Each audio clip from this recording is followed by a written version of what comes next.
We prefer treating each other as a guide and a guided, a therapist and a patient, a savior and the saved. We hope that there is someone who can save us, or at least someone who knows what salvation is. Priests know the Holy Scriptures and can save us, can serve as a guidance to a path of spiritual salvation. Psychologists know what a psychologically healthy life should be like and possess techniques to attain it. Both priests and psychologists act as saviors, priests in a spiritual manner and psychologists in a secular manner. We seek out those who will save us because we are afraid. Existing is frightening.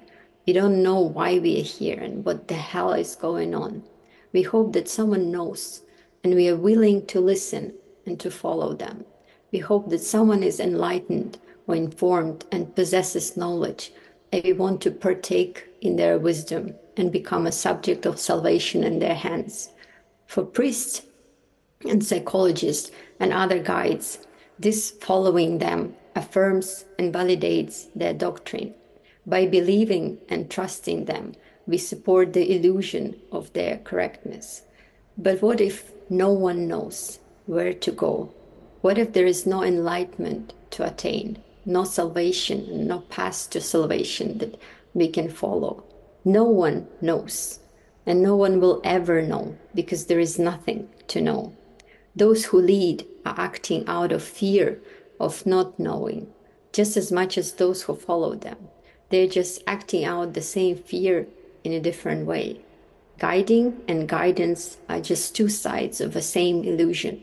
What if there is no salvation of any form, no afterlife salvation, and not even a secular form of salvation, like a successful or happy life or happy relationship, no happy ever after in any form? The absence of salvation is the essence of the most profound fear. What would happen if instead of running away, we would directly confront this fear?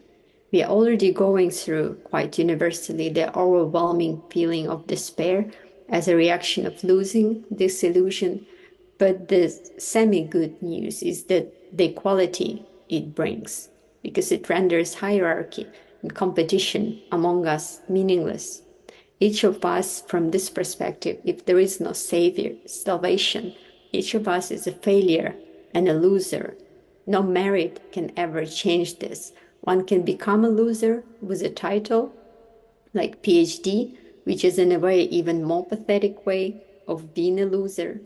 A community of this kind, a community of losers, of failures, they come together not for competition, not for salvation, but rather for mutual support in a journey to collective failure. I hope this is what Peter Rollins called communion as opposed to community, when what we share is not a path to salvation, but rather nothingness, nothing that we hold in common, a common and individual failure, when we come together not to use each other, but to care.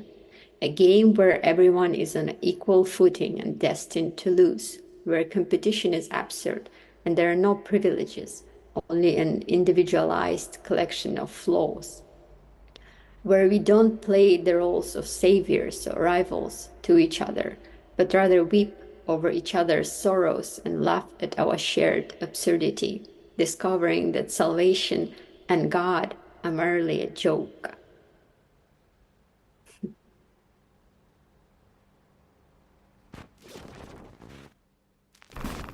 Community is based on shared values, shared beliefs, shared identities, and shared enemies. There are liberals who associate with the right of the political spectrum, who advocate for universal principles such as truth, justice, kindness, merit. And then there are those who are critics of this position, liberals who associate with the left, who say that these seemingly universal Enlightenment principles are actually always in favour of one group over another and have been used to oppress minorities. These people embrace identity politics, and instead of the value of equality, they embrace the value of equity. The idea that there are only particular values, no positive universals, And what we need is to have various communities that intersect with each other and interact with each other and get different things depending on their different needs. In contrast to these two positions, there is the critique of critique. The position that what we need is not community, but communion. Communion embraces a universal, but the universal is negativity itself. We all hold in common the fact that as creatures of language, as subjects, we are riven with division and unknowing and mystery. Communion is where we gather together in the realization that nothing binds. This is a poem titled The Butcher of Eden. I took the title by thinking about what I'd call the name of God after this particular line from the 3rd chapter of the book of Genesis. Now God made Adam and Eve coats of skins and dressed them. The Butcher of Eden. And when he was finished, he scraped fat from the backs of stretched skins, wiped the blood, sewed the seams, snapped the thread and said, "Dress yourselves in these." And they said, "What is this verb?" God shoved his knife into the earth and said, "It's like make-believe, but for your body." God prepared the meat and said, "Eat." Then watched while beasts of Eden fed on beasts of Eden. There was once a competition between 3 farmers to see who could build the biggest sheep pen. There was an English guy, a Scottish guy, and an Irish guy. Well, the English guy worked all day and created a pen that could fit 50 sheep. The Scottish guy worked all day and he created a pen that could fit 100 sheep. The Irish guy, but he didn't do anything. He just sunned himself and relaxed. And then at the last minute, just half an hour before the judges arrived, he got up and he got 4 pieces of wood nailed together. One in front of him, one to one side, one behind him, and one to his left. As he was painting these pieces of wood, the judges came and they saw this tiny box. They laughed and they said, "Seamus, you wouldn't be able to fit 1 sheep in that pen." Seamus just looked confused. He says, "What do you mean?" He says, "I'm not standing in the sheep pen. This is the outside. You're the one standing in it."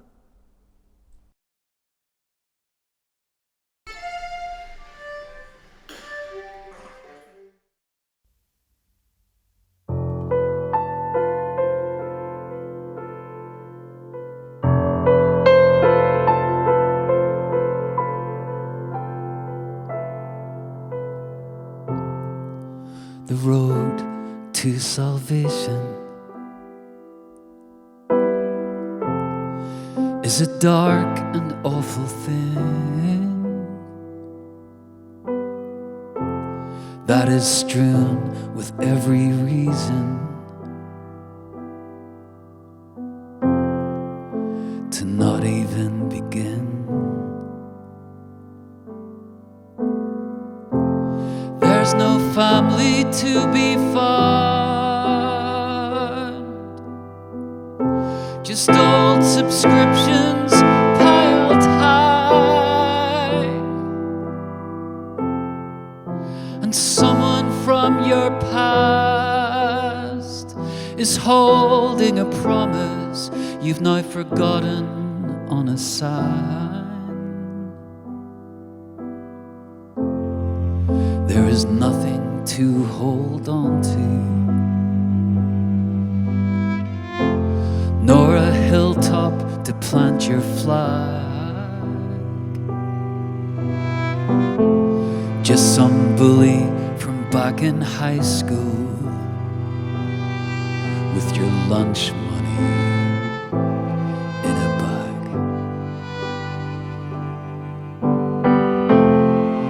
And the shadow of your granddad blocks out the sun like an eclipse. It's a momentary reprieve weight of all of this. It's a short, short life. It's a short, short. The wind blows through the pages, and it scatters my intent. I have read the words of sages, but they're devoured by experience. And widows run for causes to try and fix our broken seas. Oh, but we all roll down the mountains, precious alabaster figurines. It's a short, short life. It's a short, short.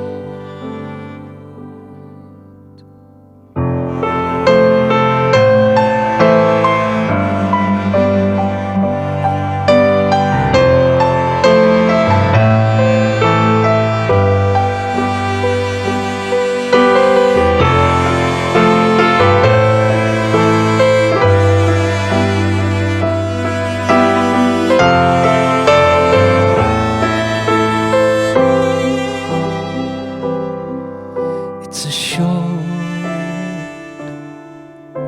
short life. It's a short, short life. It's a short, short. The road to salvation is a dark and awful thing.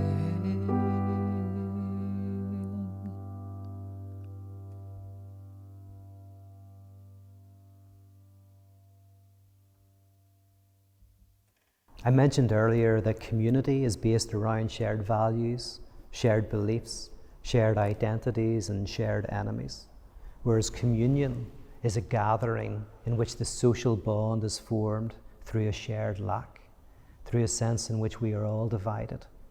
I am divided from myself, from you, and divided from all of reality, and that division is what unifies us. In sacred and secular ways, everybody is attempting to avoid this confrontation with communion. Communion, very literally, is a meal shared around the death of God.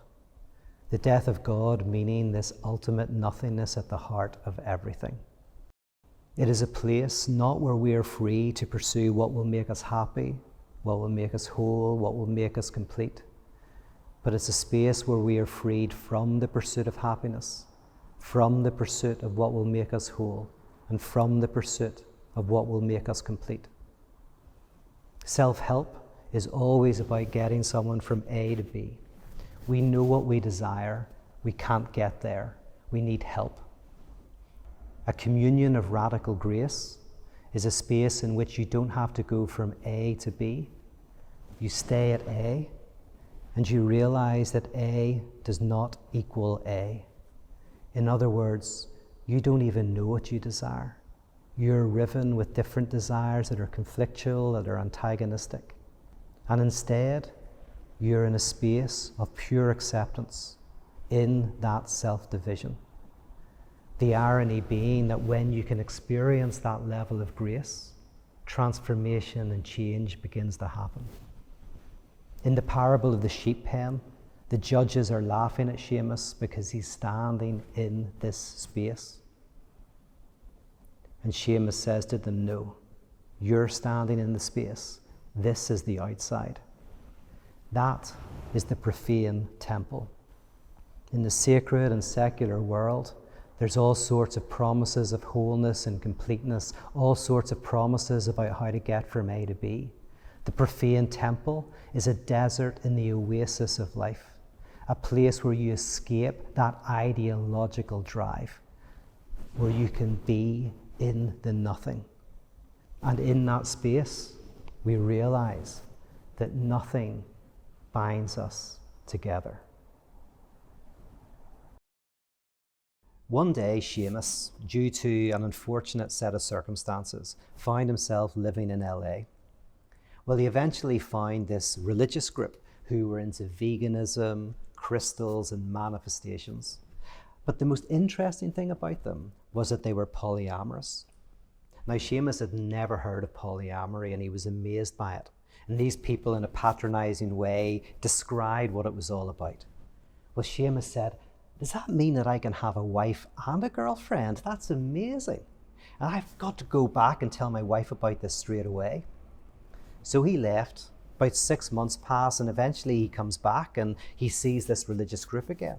Well, they ask him, oh, Seamus, did you ever talk to your wife about polyamory? Seamus goes, yes, absolutely I did. Wonderful, she was really into it. He says, now I have a wife and a girlfriend. Well, they all laughed and they patted him on the back and they said, that's great, Seamus. Tell me, what do you think the best thing is about the lifestyle? Seamus says, he says, it's wonderful, he says, now I can tell my wife that I'm with my girlfriend, and I can tell my girlfriend that I'm with my wife, and finally I can be left alone. The task is ended. Go in pieces. Our faith has been rear-ended, certainty amended, and something might be mended that we didn't know was torn.